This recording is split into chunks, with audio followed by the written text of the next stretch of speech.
بالله من الشيطان الرجيم بسم الله الرحمن الرحيم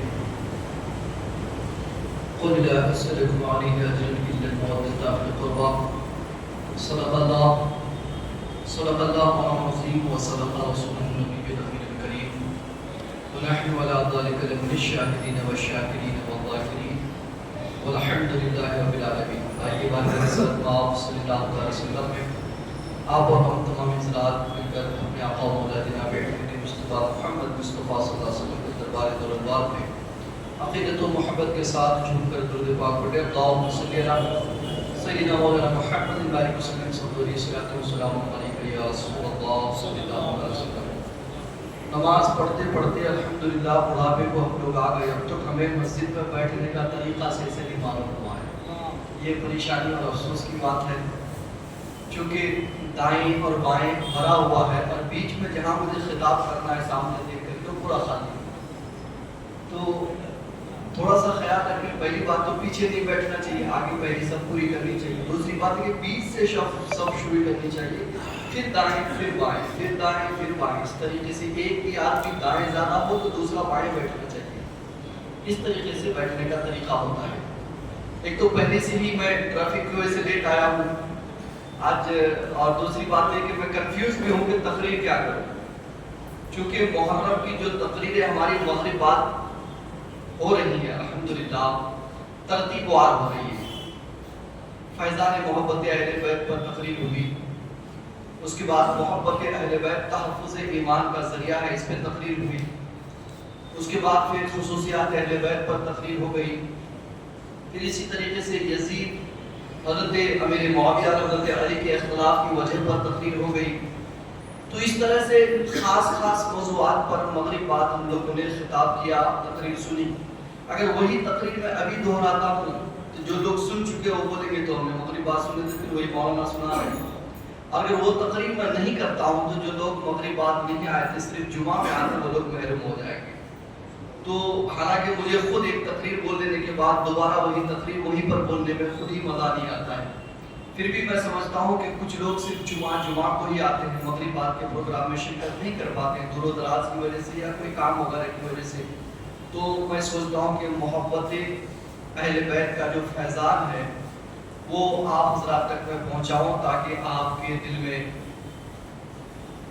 دل میں وہ 10 منٹ ہی اسکرین پہ دکھتا ہے بولتے ہیں بعد میں بند ہو جاتا ہے مگر پورا ویڈیو آتا ہے. تو آپ کو محبت اہل بیت کا جو فیضان ہے اس پہ انشاءاللہ تھوڑی دیر میں گفتگو سناؤں گا. اللہ تبارک و تعالی ہمیں اور آپ کو سبوں کو اہل بیت کی محبت کے فیضان سے مالا مال کرے. ایک بار اور درود پاک پڑھ لیجیے. اللہم صلی علی سیدنا مولانا محمد بارک وسلم صلی اللہ علیہ وسلم یا رسول اللہ صلی اللہ علیہ وسلم.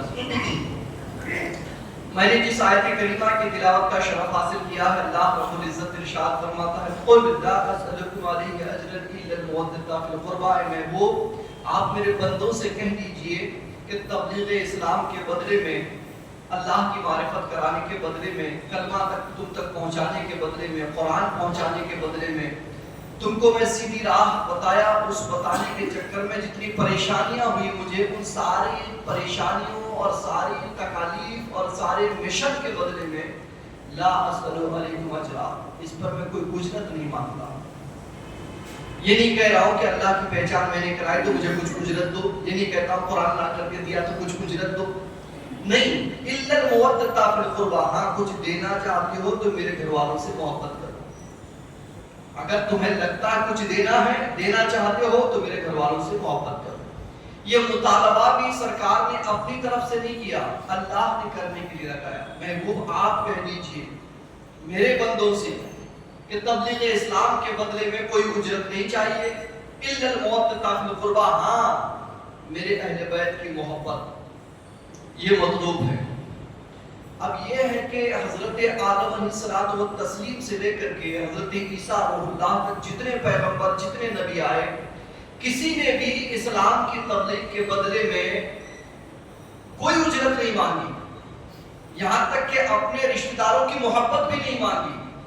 پھر سید الانبیاء جناب احمد مجتبیٰ محمد مصطفیٰ صلی اللہ علیہ وسلم جو سارے نبیوں کے سردار ہیں انہوں نے اجرت کیوں مانگی, بھلے ہی محبت کی شکل میں.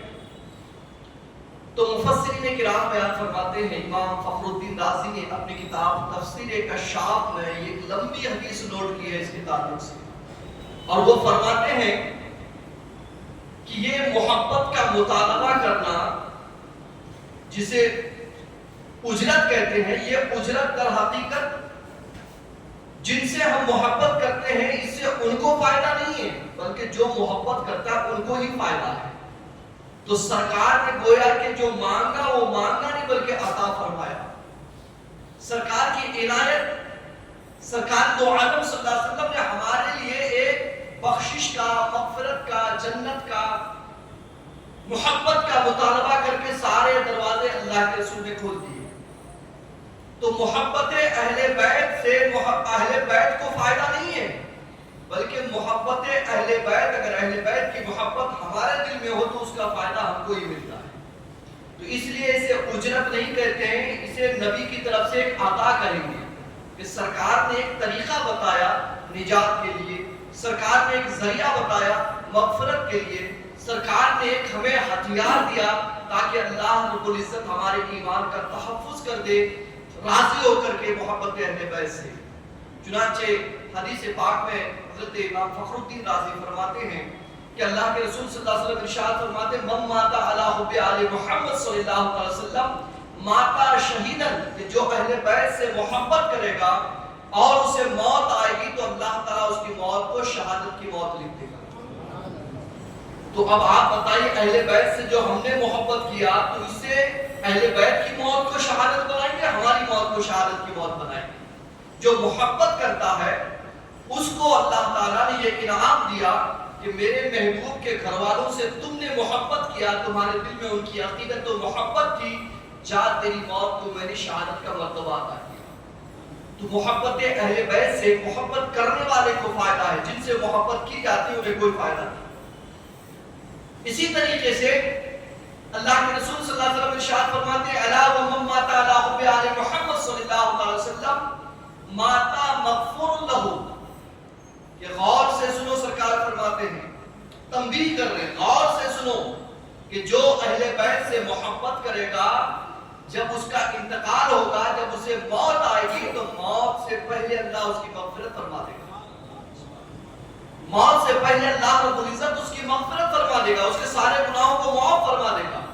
تو محبت اہل بیت کا جو مطالبہ ہے، اس مطالبے سے ہماری بخشش مقصود ہے، ہماری نجات مقصود ہے، ہماری بھلائی مقصود ہے۔ اللہ تبارک و تعالیٰ نے محبت اہل بیت کا مطالبہ فرما کر گویا کہ ہمارے لیے مغفرت کا ایک دروازہ کھول دیا کہ تم محبت کرو، تمہاری مغفرت کر دی جائے گی۔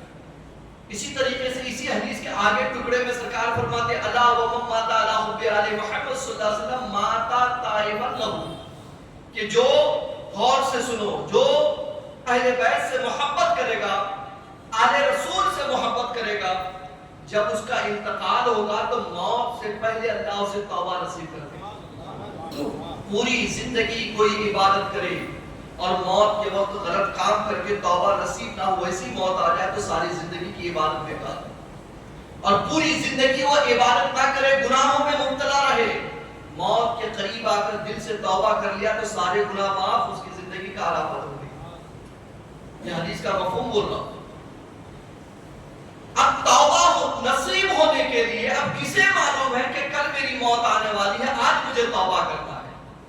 کسے معلوم ہے کہ اسرائیل علیہ السلام میری طرف بڑھ کر کے آ رہے ہیں، اس لیے مجھے توبہ کر لینا چاہیے؟ اس لیے آدمی اچانک موت ہو جاتی ہے، کسی کے ایکسیڈنٹ میں موت، ہارٹ اٹیک سے موت، توبہ کرنے کے لیے کہاں انہیں موقع ملتا ہے؟ لیکن سرکار فرماتے ہیں کہ اگر میرے گھر والوں کی محبت دل میں ہوگی تو اللہ اسے توبہ نصیب کرے گا، مرنے سے پہلے وہ توبہ ضرور کرے گا، اور توبہ کی حالت میں اس کی موت آئے گی۔ اسی طریقے سے سرکار دو عالم صلی اللہ علیہ وسلم نے محبت اہل بیت کا فیضان بیان فرماتے ہوئے، فیضان لٹاتے ہوئے میرے آقا ارشاد فرماتے ہیں، الا ومن مات علی حب آل محمد صلی اللہ علیہ وسلم ماتا مستقبل الایمان۔ یاد رکھیے، اللہ تبارک و تعالیٰ نے اپنے محبوب صلی اللہ علیہ وسلم کو